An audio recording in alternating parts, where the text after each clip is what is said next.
जय हिंद दोस्तों, जिन भी स्टूडेंट का एसएससी जीडी का एग्जाम हो चुका है वो सभी स्टूडेंट इस बात को जानना चाहते हैं कि एसएससी जीडी के लिए जो कट ऑफ है वो कितनी रहने वाली है, हमारे राज्य की कट ऑफ कितनी रहेगी, हमारी कैटेगरी की कट ऑफ कितनी रहेगी, जिससे हमें ये पता चल जाए कि हम आगे फिजिकल के लिए तैयारी करें या हमें एसएससी जीडी के लिए दूसरे जो एग्जाम्स होने वाला है जिसकी सितंबर में भर्ती आने वाली है उसके लिए तैयारी स्टार्ट कर देनी चाहिए। तो इस वीडियो में मैं डिटेल से सारी चीजें आपको समझाऊंगा। कोई भी तुक्का या बेवजह की बातें आपको यहां पर नहीं बताई जाएंगी, जो रियलिटी है वो आपके सामने रखने वाला हूं जिससे आपको सब कुछ समझ में आ जाएगा। ये लड़के और लड़कियों जो दोनों हैं सभी की स्टेट वाइज कट ऑफ के बारे में हम यहां पर डिस्कस करने वाले हैं। सारी चीज बिल्कुल क्लियरली मैं आपको समझाने वाला हूं। फिर इसके बाद कट ऑफ वाला और कोई वीडियो आपको देखने की आवश्यकता नहीं पड़ेगी। वैसे तो आप सभी वीडियो देखोगे जरूर, ठीक है, क्योंकि कट ऑफ के वीडियो जब तक 10-20 नहीं देख लेते आपका मन नहीं भरता है ना। तो ध्यान से देखना, सब कुछ समझा दूंगा। देखो, सबसे पहली चीज तो क्या है कि भाई आपकी जो कट ऑफ है ना वो कुछ चीजों के ऊपर डिपेंड करेगी, जिसमें सबसे पहली चीज है कि आप किस स्टेट से बिलोंग करते हो, आप किस राज्य से बिलोंग करते हो, आपका राज्य कौन सा है, क्योंकि इसमें स्टेट वाइज कट ऑफ जाती है।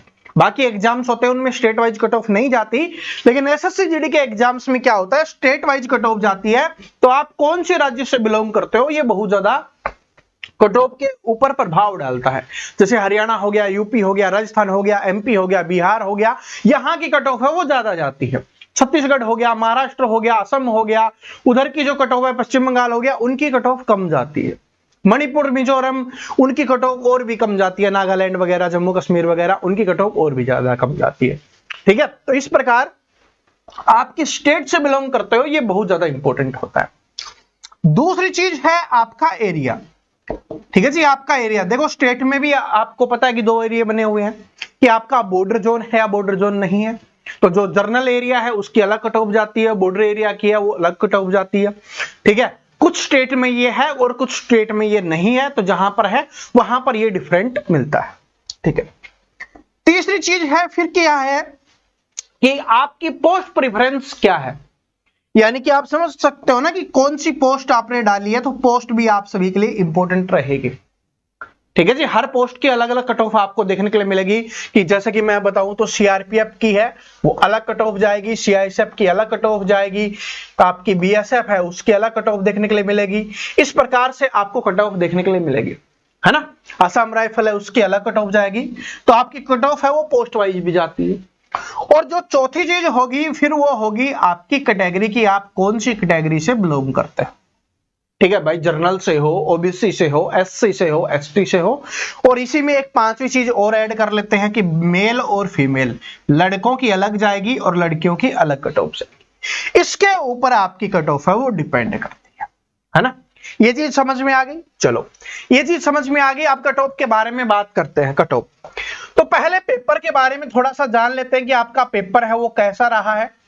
कि भाई पिछले बार की तुलना में इस बार पेपर में काफी कुछ बदलाव देखने के लिए मिला है, जिसकी वजह से पहला ही सब्जेक्ट जो हिंदी है जिसमें स्टूडेंट मैक्सिमम स्कोर करते हैं, है ना। मैक्सिमम स्कोर जो स्टूडेंट करते हैं इसमें से 19-20 क्वेश्चन है वो ठीक कर लेते हैं। 20 के 20 क्वेश्चन बहुत सारे स्टूडेंट ठीक करते हैं, लेकिन इस बार क्या हुआ, 3-4 क्वेश्चन में फेरबदल हुआ है, जिसकी वजह से अगर मैं यहां पर बताऊं तो 17 से 18 ही कर पाए स्टूडेंट। ठीक है, जो पढ़ने वाले स्टूडेंट है ना वो ही कट ऑफ बनाते हैं, तो मैं उन्हीं की यहां पर बात कर रहा हूं। तो 17 से 18 एवरेज हैं वो उनको अटेम्प्ट कर पाए हैं, उनका आंसर वो निकाल पाए हैं। तो हिंदी में जो एवरेज स्कोर रहा है वो क्या रहा है, 17 से 18 का टॉप स्टूडेंट का। उसके बाद दूसरा सब्जेक्ट कौन सा रहता है, रीजनिंग, जिसमें भी स्टूडेंट मैक्सिमम स्कोर करते हैं, 19-20 क्वेश्चन सही कर देते हैं। लेकिन इस बार इसमें भी 2 से 3 क्वेश्चन आपको इधर उधर देखने के लिए मिले हैं। तो इसका मतलब इसका भी जो एवरेज रहा है वो आपका यहां पर रहा है 17 से 18 एवरेज रहा है। तीसरी चीज, मैथ में ज्यादा बदलाव तो नहीं किया गया, लेकिन 1-2 क्वेश्चन इसमें भी थोड़े अच्छे लेवल के या थोड़ा सा पैटर्न चेंज वाला यहां पर आपको देखने के लिए मिला है। तो आप बोल सकते हो कि जो पढ़ने वाले स्टूडेंट है उन्होंने 18 से 19 यहां पर स्कोर किया है। मैं एक बार बता रहा हूं, फिर मैं आपको सारी चीजों के बारे में बताऊंगा। और ऐसा नहीं, देखो ये कहाँ की बात हो रही है? ये नॉर्थ जोन की बात हो रही है, जिसमें हरियाणा आता है, यूपी आता है, बिहार आता है, राजस्थान आता है, एमपी आता है, दिल्ली आता है। ठीक है जी, ये वाला जोन है जहां की स्टूडेंट है। बाकी तो भाई जिनमें 3 में ही इतना स्कोर कर लिया उनका सिलेक्शन हो जाएगा। कुछ ऐसे स्टेट है जिनमें 2 में इतना स्कोर कर लिया, बाकी 2 में नॉर्मल स्कोर किया है, 10-10 क्वेश्चंस भी ठीक किया तो उनके बिल्कुल ठीक हो जाएंगे, उनका सिलेक्शन हो जाएगा। उसके ऊपर भी बात करेंगे, लेकिन मैं आपको यहां पर, क्योंकि ज्यादातर स्टूडेंट इसी जोन के, मैं इसलिए उस हिसाब से आपको बता रहा हूं। चौथा सब्जेक्ट है आपका जीके जीएस, जिसमें स्टूडेंट का जो स्कोर रहा है वो एवरेज रहा है 16 से 18। इस प्रकार से ये स्कोर रहा है ना। और अगर हम यहां पर टोटल बात करें तो यहां पर 68 से 70 जो स्टूडेंट है वो कर पाए हैं, लेकिन ये वो स्टूडेंट है जो टॉप स्टूडेंट है, उनकी यहां पर बात हो रही है, एवरेज स्टूडेंट की यहां पर बात नहीं हो रही। तो टॉप स्टूडेंट होते हैं उनकी संख्या कम होती है, उनकी संख्या क्या होती है? कम होती है। तो अब यहां पर 68 से 70 जो निकल के आया, उससे मैं आपको एक चीज बता देता हूं, यहां पर मैं नोट करवा रहा हूं, इस चीज को ध्यान से सुनना। अगर आप हरियाणा से हो, दूसरा स्टेट है अगर आप राजस्थान से हो, अगर आप यूपी से हो, अगर आप बिहार से हो, अगर आप एमपी से हो और आप दिल्ली से हो, अगर आप यहां से बिलोंग करते हो, इन जो 6 जगह मैंने आपको बताई है, यहां से अगर आपने फॉर्म अप्लाई किया है, यहां से आप बिलोंग करते हो, तो जो आपका 65 से 70 के बीच में अगर जिस स्टूडेंट के क्वेश्चन सही हैं वो अपनी फिजिकल की तैयारी कर सकता है, वो श्योर हो सकता है कि वो सेफ स्कोर के अंदर आ रहा है। इसके पीछे रीजन मैं आपको बताऊंगा। आप बोलोगे सर जी 65 और 70 ऐसा क्यों? क्योंकि भाई जो शुरुआत में जिनका एग्जाम हुआ था, इस बात को नोट करना, शुरुआत में जिनका एग्जाम हुआ था उनके अगर 65-66 ठीक है, क्योंकि बाद में तो स्टूडेंट को पता चल गया था ना कि हिंदी में कौन से टॉपिक से क्वेश्चंस आ रहे हैं, तो बाकी उन स्टूडेंट ने वो चीज पढ़ी है। ठीक है जी। अब आपको बराबर कैसे किया जाएगा उसके बारे में भी मैं बात करूंगा, वीडियो को ध्यान से देखते रहना।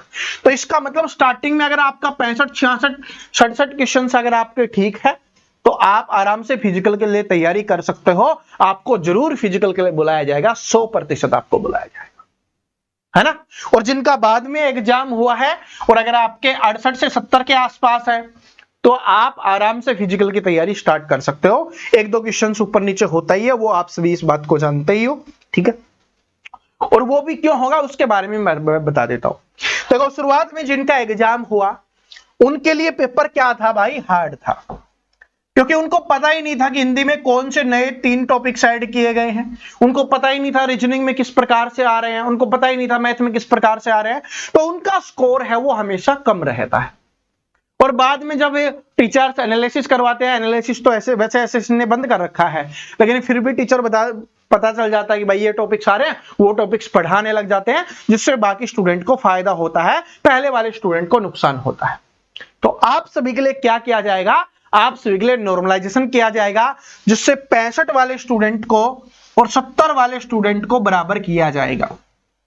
ठीक है जी, जैसे नॉर्मलाइजेशन में इसके क्या कर दिए, इसके 5 और ऐड कर दिए। ठीक है जी, 5 क्वेश्चंस का नंबर और ऐड कर दिया, जिससे इनको इनके बराबर कर दिया जाएगा। वो नॉर्मलाइजेशन का एक अलग तरीका होता है, उसके बारे में मैं काफी बार पहले भी बता चुका हूं, लेकिन यहां पर एक सिंपल से एग्जांपल से आपको समझा रहा हूं, इस चीज को समझो, है ना। अब आप सोच रहे होगे सर जी क्लियरली बताओ कितनी जाएगी, हरियाणा की कितनी जाएगी, राजस्थान की कितनी जाएगी, छत्तीसगढ़ की कितनी जाएगी, पश्चिम बंगाल की कितनी जाएगी, हर जगह की हमें पता चल जाए, ताकि हम उड़ीसा से हैं तो हमें यह पता हो उड़ीसा की कट ऑफ कितनी जाएगी। और उसमें भी आपको यह बताना है कि मेल की कितनी जाएगी और फीमेल की क्या कट ऑफ रहेगी। ठीक है जी, और उसमें फिर ये बताना है कि जनरल की कट ऑफ क्या रहेगी, ओबीसी की कट ऑफ क्या रहेगी, एससी की क्या रहेगी, एसटी की क्या रहेगी। तो मैं आपको बताता हूं, एग्जैक्ट तो जिस दिन ऑफिशियल आएगा तभी होगा, वरना फिर भी अगर आप चेक करना चाहते हो तो जो आपकी पिछली कट ऑफ गई थी उसमें से 5 से 7 नंबर कम कर लेना, उससे ज्यादा कट ऑफ है वो आपकी नहीं जाएगी। जो पिछली कट ऑफ है ना, हर स्टेट की अलग अलग है, हर कैटेगरी की अलग अलग है। आप यूट्यूब पर भी सर्च करोगे कि एसएससी जीडी 2025 कट ऑफ, तो आपको मिल जाएगी, उसमें अपनी स्टेट की आप देख सकते हो। एसएससी गूगल पे सर्च करोगे तो वहां पर भी आपको मिल जाएगी, और मैंने भी बहुत सारे वीडियोज बनाए हुए हैं, तो अपना भी वीडियो आपको वहां पर दिख जाएगा, तो आपको पता चल जाएगी कि कट ऑफ है वो कितनी गई थी, जिससे आपको पूरा का पूरा आइडिया है वो लग जाएगा। बस ये समझ लेना, जो पिछली कट ऑफ गई थी, प्रीवियस ईयर की कट ऑफ गई थी, उससे 5-7 नंबर आप कम कर लेना और सोच लेना कि लगभग उसी के आसपास है वो आपकी कट ऑफ जाने वाली है। अगर इन्हीं के बीच में अगर आपका स्कोर है तो आप अपने फिजिकल के लिए अच्छे से तैयारी स्टार्ट कर सकते हैं, और अगर आपका इससे बहुत ज्यादा कम है, भाई 1-2 नंबर ऊपर नीचे है, वो तो होगा ही होगा, ये बात आप सभी जानते हो। लेकिन अगर आपका बहुत ज्यादा कम स्कोर बना है, आपको पेपर हार्ड लगा था, आप सोल्व नहीं कर पाए, तो आपको क्या कर लेना है कि नेक्स्ट के लिए तैयारी स्टार्ट कर देनी है, क्योंकि सितंबर के महीने में दोबारा ये वैकेंसी आ रही है। सितंबर 2026 में ये वैकेंसी आपको देखने के लिए मिलने वाली है, हर साल निकलने वाली वैकेंसी है, तो तैयारी करते रहोगे, आपकी कुछ परसेंटेज अभी तैयारी है, और आगे आप तैयारी करते रहोगे तो आपका सिलेक्शन है वो श्योर हो जाएगा। ठीक है, और उम्मीद करता हूं ये बातें समझ में आ गई होंगी, जो भी इंपॉर्टेंट थी वो सारी बातें मैंने आपको यहां पर समझाई है। तो और आप कौन से स्टेट से हो, आपका स्कोर क्या रहा है, आपको कितने क्वेश्चंस ठीक हुए हैं, आपको कितना लगता है, उस हिसाब से आप कमेंट करके बताना। बाकी तो आंसर की आएगी तब आपको पता चलेगा कि कैसा, कितने क्वेश्चंस आपके ठीक हुए हैं, तब रिजल्ट आएगा, तब पता चलेगा कि कट ऑफ क्या रही है। ठीक है, लेकिन तब तक आपको आइडिया तो होता ही है सभी स्टूडेंट को लगभग कि मेरे इतने के आसपास है, तो आप यहाँ पर एवरेज अपना देख सकते हो और उस हिसाब से आप कर सकते हो।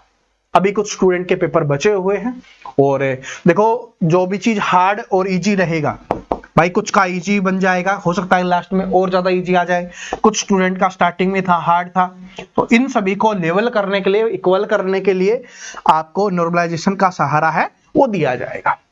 ठीक है जी, तो चलो मिलते हैं फिर, है ना। उम्मीद करता हूं वीडियो अच्छा लगा होगा, समझ में आ गई होंगी बातें, तो आप चेक कर सकते हो। जय हिंद।